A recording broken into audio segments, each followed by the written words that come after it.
बिस्मिल्लाहिर्रहमानिर्रहीम। अस्सलामु अलैकुम। आज जो हमारे पास आखिरी टॉपिक जो हमारे पास रह गए हैं एंटी फंगल ड्रग्स को उसको डिस्कस कर लेते हैं, जिसमें हमारे पास पहले हम सिस्टेमिक फंगल इन्फेक्शंस की बात कर रहे थे।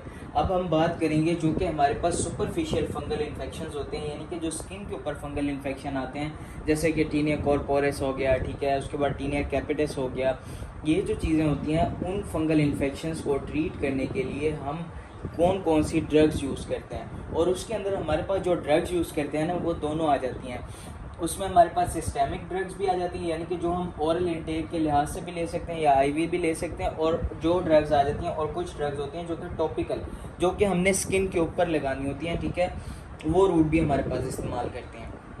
अब सबसे पहले बात कर लेते हैं, एक ड्रग है हमारे पास जो कि सबसे पहली ड्रग है सुपरफिशियल हमारे पास फंगल इन्फेक्शन में जो यूज़ होती है, वो आ जाती है ग्राइसोफुल्विन।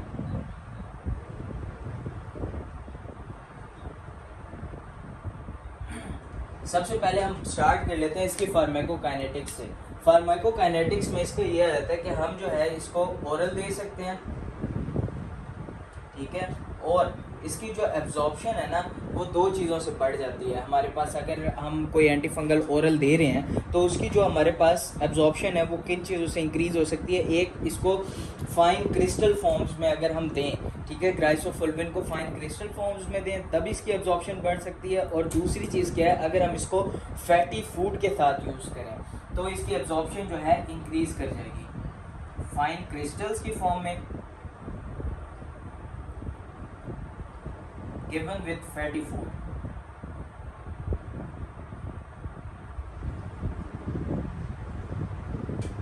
तो इन दोनों से क्या होगा, हमारे पास इसकी एब्जॉर्प्शन जो है वो बढ़ जाएगी। अब बात कर लेते हैं इसके मैकेनिज्म ऑफ एक्शन की। हमारे पास इसका मैकेनिज्म ऑफ एक्शन क्या होता है। सबसे पहले हम इसके जो है इनटेक ओरल है, ओरली ये हमारे पास जाते हैं और ब्लड के अंदर डिस्ट्रीब्यूट होती है, क्योंकि इसने हमारे पास सुपरफिशियल फंगल इन्फेक्शन को ट्रीट करना है तो हमारे पास इसने स्किन के ऊपर जाना है, ठीक है, स्किन के एपिडर्मिस के ऊपर जाना है। तो ये क्या है, हमारे पास स्किन की जो है हमारे पास एपिडर्मिस की 5 लेयर्स होती हैं हमारे पास, जो कि हमने पढ़ा था कॉलेज बस के नाम से। एस स्ट्रेटम कॉर्नियम सबसे पहले होती है, ठीक है, उसके बाद स्ट्रेटम ल्यूसिडम CL, और जी से हमारे पास स्ट्रेटम ग्रैनुलोसम होती है, ठीक है, उसके बाद हमारे पास जो होती है स्ट्रेटम जो हमारे पास स्पाइनोजम होती है, और एंड में जो आती है वो स्ट्रेटम बेसेल होती है, ठीक है, ये एपिडर्मिस है। और उसके नीचे क्या होता है हमारे पास, उसके नीचे जो सुपरफिशियल ब्लड वेसल्स होती है ना, जो हमारे पास स्किन के साथ अटैच होती हैं, वो हमारे पास सुपरफिशियल ब्लड वेसल्स होती हैं। ये क्या होता है, हमारे पास ड्रग ब्लड के ज़रिए इन सुपरफिशियल ब्लड वेसल्स में आती है और यहाँ से पोर्स के ज़रिए हमारे पास डिस्ट्रीब्यूट होती है और जाके एपिडर्मिस में जाती है। एपिडर्मिस की कौन सी लेयर में, इस स्ट्रेटम ग्रैनुलोसम लेयर के अंदर जाती है, यहाँ पे होती है केराटिन प्रोटीन, ठीक है, इस स्ट्रेटम ग्रैनुलोसम के अंदर केराटिन प्रोटीन होती है, ये जाके केराटिन के साथ अटैच होती है और अपना फंक्शन जो है परफॉर्म करती है।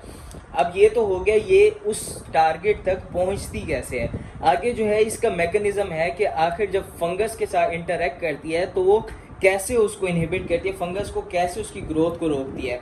तो मैंने आपको शुरू में बताया था, जब फंगल सेल मेम्ब्रेन और सेल वॉल के जो हम बात कर रहे थे उसके अंदर मैंने आपको बताया था कि जो हमारे पास ये स्ट्रेटम ग्रैनुलोसम के अंदर जाएगी, ये जाके केराटिन के साथ जुड़ेगी ना। अब फंगस ने होना है आगे डिवाइड, जब फंगस वहाँ पे ग्रो कर रहा है उसने होना है डिवाइड। जब भी सेल की डिवीजन होती है ना तो क्या होता है, हमारे पास इस तरह का माइक्रो ट्यूब्यूल का स्ट्रक्चर होता है जो जाके हमारे पास क्रोमोसोम से जाके ऐसे अटैच होता है। ये माइक्रो ट्यूब्यूलर स्ट्रक्चर होता है अंदर सेल के अंदर, और ये जब हमारे पास माइटोसिस या मायोसिस हो रही होती है तो इनकी अरेंजमेंट होनी होती है, इनकी असेंबली होनी होती है। ये क्या करती है, ग्राइसोफुल्विन हमारे पास फंगस में जाएगी और उसकी जो हमारे पास माइटोसिस मायोसिस यानी कि उसकी डिवीजन जब हो रही होगी तो ये जो माइक्रो ट्यूब्यूलर असेंबली है उसको जो है हमारे पास इनहिबिट करेगी, उसको असेंबल नहीं होने देगी। डिसरप्शन ऑफ माइक्रोट्यूबुलर असेंबली,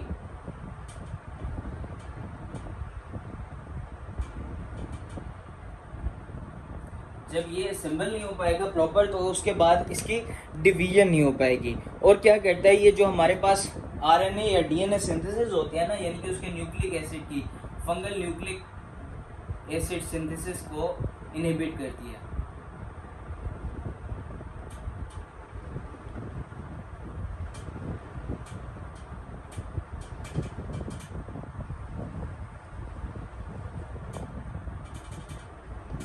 यहाँ तक था हमारे पास सारा जो आपको तरीका समझाना था किस तरह मैकेनिज्म ऑफ एक्शन है। सबसे पहले वो अपने टारगेट तक कैसे पहुंचेगी कि सुपरफिशियल फंगल इन्फेक्शन हुआ हुआ है स्किन के ऊपर, एपिडर्मिस लेयर के ऊपर, तो वो क्या करेगी, ये हमारे पास ब्लड वेसल्स के थ्रू हमारे पास सुपरफिशियल लेयर जो सुपरफिशियल ब्लड वेसल्स हैं वहाँ तक जाएगी और वहाँ उधर से हमारे पास परमिएबिलिटी के ज़रिए परमिएट करेगी और हमारे पास एपिडर्मिस के अंदर स्ट्रेटम ग्रैनुलोसम लेयर के अंदर जाएगी और केराटिन के साथ बाइंड करके आगे हमारे पास उसके अंदर एंटर होगी फंगस के अंदर और उसके जो है माइक्रोट्यूबुलर असेंबली को डिस्टर्ब करेगी या उसका जो न्यूक्लिक एसिड सिंथेसिस है उसकी इनहिबिशन करवाएगी, जिसकी वजह से ये फंगस को डिस्ट्रॉय करेगी। ये हमारे पास हो गया इसका मैकेनिज्म ऑफ एक्शन। अब जो क्लिनिकल यूज़ है ना इसका, वो हमारे पास कैंडिडल इन्फेक्शन जो होते हैं ना हमारे पास, उनके अंदर हम यूज़ कर सकते हैं इसको। ठीक हो गया। कैंडिडा, इसके क्लिनिकल यूजेस में हम कैंडिडियासिस लिख सकते हैं, ऑरल कैंडिडियासिस, या हमारे पास जो होता है ना ये, इनके अंदर हमारे पास यूज़ हो सकती है। अब बात कर लेते हैं इसके टॉक्सिसिटी की। टॉक्सिसिटी में अब हमारे पास जो है ना एक जो है इसके अंदर आ जाता है हेडेक, नोजिया, वोमिटिंग, कन्फ्यूजन और जीआईटी डिस्ट्रेस। ये तो हमारे पास करवा रहे होता है ना, ये जो कॉमन होते हैं सबके, हेडेक, नोजिया, वोमिटिंग, ठीक है ये, और हमारे पास कन्फ्यूजन और GIT distress. Confusion plus GIT distress, ये हमारे पास इसकी टॉक्सिसिटी में जो कॉमन टॉक्सिसिटीज होती हैं आमतौर पे हर ड्रग की होती हैं, ये हमारे पास इसके अंदर भी आ जाती है।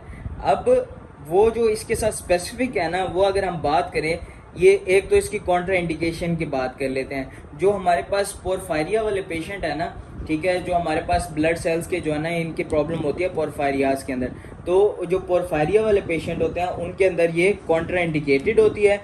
और जो सबसे पहले हमने बात कर ली इसकी, उसके बाद कॉन्ट्रा इंडिकेटेड इन पोरफायरिया पेशेंट,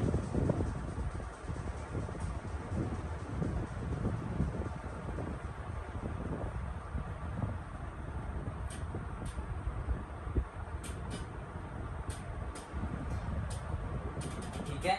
तीसरी बात इसकी जो हमारे पास आ जाती है, ये हमारे पास एथेनॉल के साथ डाइसल्फराम लाइक रिएक्शन करता है।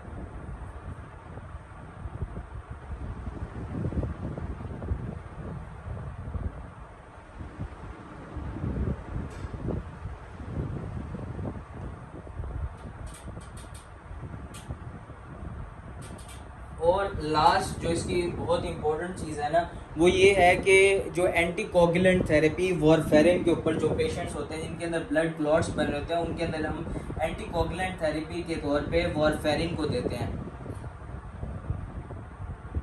जो पेशेंट एंटी कोगुलेंट थेरेपी पे वॉरफेरिन पे होगा, तो हमारे पास क्या होता है, ये क्या करता है, हमारे पास वॉरफेरिन जो है उसको हमारे पास उसकी जो लेवल्स है ना ब्लड के अंदर, वो हमारे पास कम करवाता है। ठीक है, तो वॉरफेरिन यानी कि जो हमारे पास एक किस्म के समझो जो इंजाइम जो इसको हमारे पास मेटाबोलाइज करवा रहे होंगे, उनको जो है हमारे पास ट्रिगर करेगा, जिसकी वजह से वॉरफेरिन ज़्यादा मेटाबोलाइज होगी और उसकी हाफ लाइफ भी कम हो जाएगी और ब्लड के अंदर उसके लेवल्स भी कम हो जाएंगे।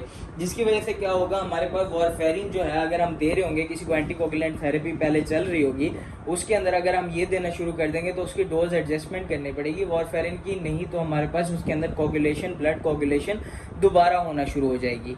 ठीक हो गया। ये हमारे पास जितना भी हमारे पास ग्राइसोफुल्विन था ना, वो हमारे पास सारा कंप्लीट हो गया यहाँ तक। अब बात कर लेते हैं हमारे पास अगली ड्रग हमारी जो है वो क्या है, हमारे पास टर्पीनाफीन। टर्पीनाफीन जो होती है ना हमारे पास, वो दोनों फॉर्म्स में दे सकते हैं।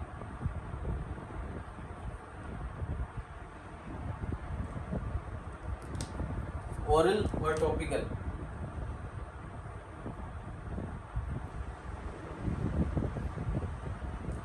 टर्बीनाफिन क्रीम्स आती हैं और लोशंस आते हैं, और ओरली हमारे पास जो है टर्बीनाफिन टैबलेट या कैप्सूल वगैरह ये हमारे पास अवेलेबल होते हैं।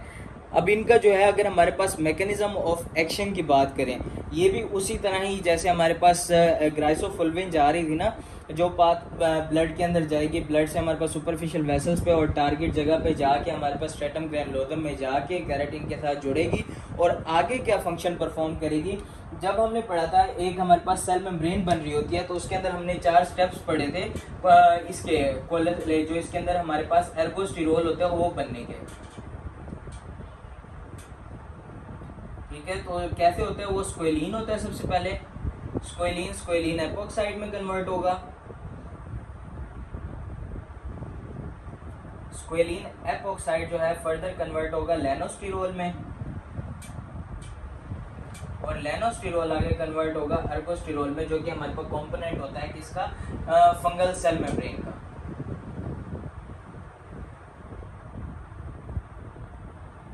यहाँ पे एक एंजाइम होता है हमारे पास, कौन सा, स्क्वेलिन एपोक्साइडेज।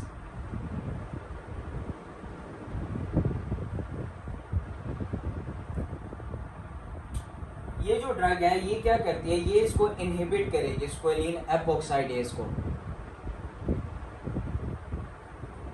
जब ये इसको इनहिबिट करेगी तो स्क्वेलिन एपोक्साइड में कन्वर्ट नहीं होगा, और इन द एंड जो है हमारे पास एर्गोस्टिरोल नहीं बन सकेगा और सेल मेम्ब्रेन नहीं बन सकेगी।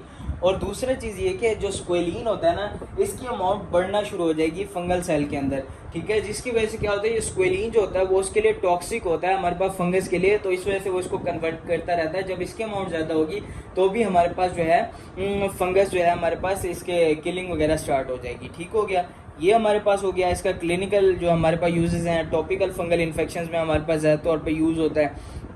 और अब हम बात कर लेते हैं जो हमारे पास तीसरा इसके अंदर हमारे पास आ जाता है ना, जो सुपरफिशियल फंगल इन्फेक्शन के अंदर जो वो तीसरी ड्रग होती हैं वो होती हैं एजोल्स। एजोल्स के बारे में मैंने आपको पहले भी बता दिया।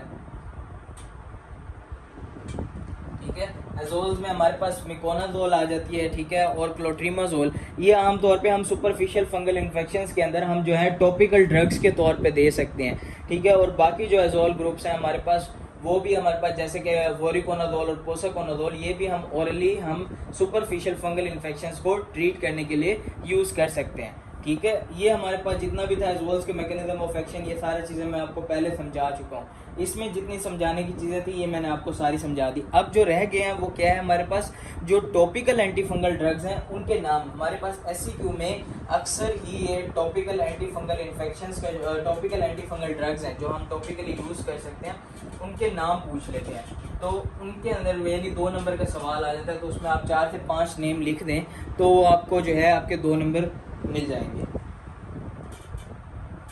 टॉपिकल एंटी फंगल ड्रग्स,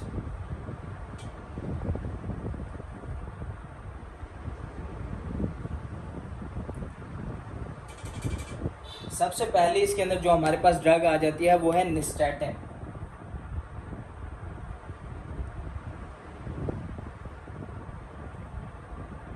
ये जो होता है वो एम्फोटेरेसिन बी, जो पॉलीन्स होता है ना, उस ग्रुप में से है, हमारे पास एम्फोटेरेसिन बी फैमिली में से, और वही इसका सेम मैकेनिज्म ऑफ एक्शन है। ये हम इसको जो है टॉपिकल फंगल इन्फेक्शन में यूज़ कर सकते हैं। उसके बाद आ जाता है मिकोनाजोल और क्लोट्रीमाजोल, ये दोनों एजोल ग्रुप्स हैं, एजोल फैमिली के मेंबर्स हैं।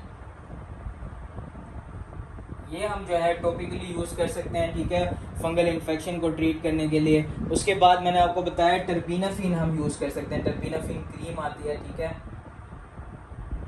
और टर्पीनाफिन लोशन आता है, ये हम यूज़ कर सकते हैं टॉपिकल एंटी फंगल ड्रग्स के अंदर। उसके बाद आ जाता है हमारे पास टोलनेफ्टेट आ जाता है और साइक्लिनिक acid, टोलनेफ्टेट,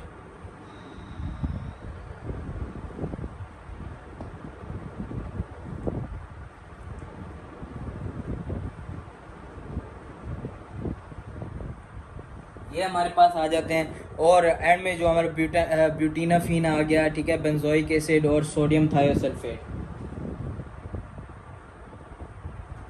ब्यूटीनाफिन, benzoic acid, sodium thiosulphate.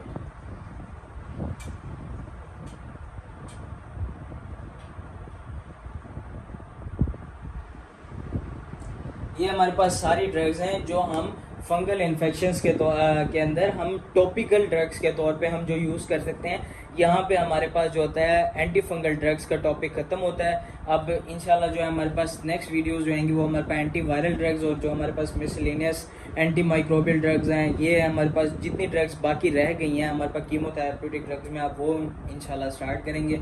इस वीडियो के लिए इतना ही। अगर कुछ ना समझ आया तो कमेंट्स में पूछ लीजिएगा। Thank you. अल्लाह हाफिज़।